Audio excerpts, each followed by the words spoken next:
యుద్ధం ముగింపు దశకు చేరుకుందని అన్నారు ట్రంప్.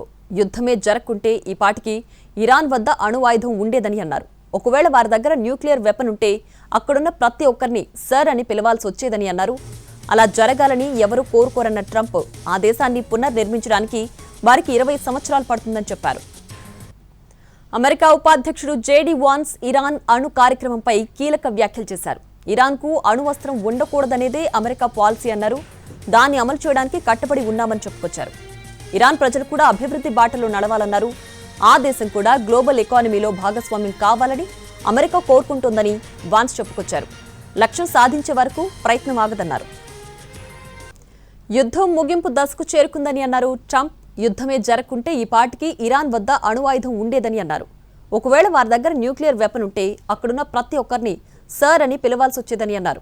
అలా జరగాలని ఎవరు కోరుకోరన్న ట్రంప్ ఆ దేశాన్ని పునర్నిర్మించడానికి వారికి 20 సంవత్సరాలు పడుతుందని చెప్పారు.